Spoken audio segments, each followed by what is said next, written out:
है कि भाई वोट तो सारे देंगे अपने, चुनाव अपने में से जो जो ओबीसी के भाई है वो लड़ सकते हैं, एससी के आगे तो केवल एससी वाले लड़ सकते हैं, एसटी के आगे तो केवल एसटी वाले, और जनरल के आगे तो कोई भी लड़ सकता है ना। अब ये गांव में अभी तक वहां दे जनरल के आगे तो वो लड़ेंगे जिनको रिजर्वेशन नहीं है ना, कि जनरल की सीट का मतलब है आप एससी नहीं लड़ेंगे, एसटी नहीं लड़ेंगे, ओबीसी नहीं लड़ेंगे, इनके बाहर जो है वो लड़ सकते हैं चुनाव। तो जनरल का मतलब होता है कोई भी लड़ सकता है, इस चुनाव में कोई भी भाग ले सकता है, मतलब एससी वाले भी ले सकते हैं, एसटी वाले भी ले सकते हैं, ओबीसी भी ले सकते हैं, जो नॉन रिजर्व कैटेगरी है वो भी इसके अंदर, एनआर जो आ रहे हैं वो भी इसके अंदर भाग ले सकते हैं।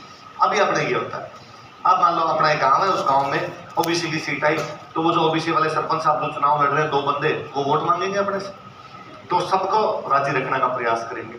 वो कहेंगे भाई साहब जनरल, मान लो जिधर नॉन रिजर्व वालों के घर है, जनरल वालों के घर है, उनको कहेंगे भाई तुम्हारे हेडपंप लगवाएंगे, एससी वालों के मान लो घर है तो उनको कहेंगे तुम्हारे हम लाइट लगवा देंगे, एसटी वालों को कहेंगे तुम्हारे हम सड़क बनवा देंगे, ओबीसी वालों को कहेंगे तुम्हारी सफाई की व्यवस्था अच्छी करवा देंगे। यही है, सबको राजी रखेंगे और हमें लगेगा ये योग्य कैंडिडेट है, उसको हम क्या दे देंगे, वोट, ऐसा ही है।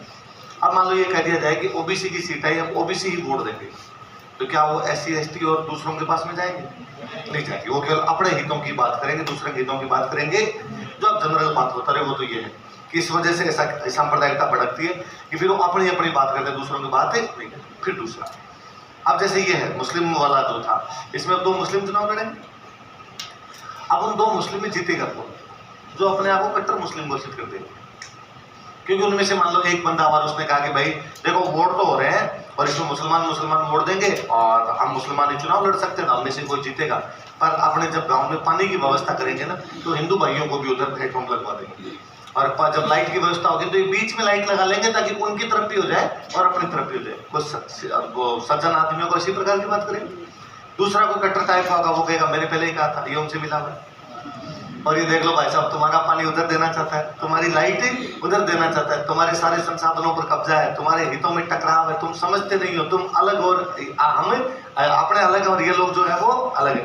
तो इस प्रकार कट्टरता की बात करेगा। और यदि मैं जीता तो साहब इन लोगों का पानी बंद और कर दूंगा, मैं जीता तो इनकी उधर लाइट अंधेरा कर दूंगा, लाइट काट दूंगा उधर, अपने आप कट्टर घोषित करने का सवाल करेगा। एक तो उस चक्कर में अपने लोगों को थोड़ा कट्टर बना गया। ये हिंदू भी तो सुनेंगे इस बात को कि आज किसी ने ये कहा है, उधर से कोई खड़ा होगा तो भाई साहब आके दिखा देखे, यही तो घृणा है, यही तो घृणा। अच्छा, पर सवाल दूसरा ये है कि वह ऐसा डिमांड क्यों, मुसलमानों ने ऐसी डिमांड क्यों की, बाकी लोगों ने ऐसी डिमांड क्यों की? जैसे गांधी जी इनका कहना था कि जो आज वाला सिस्टम है ना, उस समय गांधी जी ये लोग कह रहे थे, गांधी जी तो हालांकि 1909 तक नहीं आए थे, बाद में जब गांधी जी आए तो उनका ये कहना था कि जनरल रिजर्वेशन दे दो, कोई दिक्कत नहीं, सीटें फिक्स कर दो कि भाई साहब 20 मुसलमानों की सीटें हैं पर वोट सारे देंगे। ये नहीं होना चाहिए। तो जो दूसरे वाला पक्ष था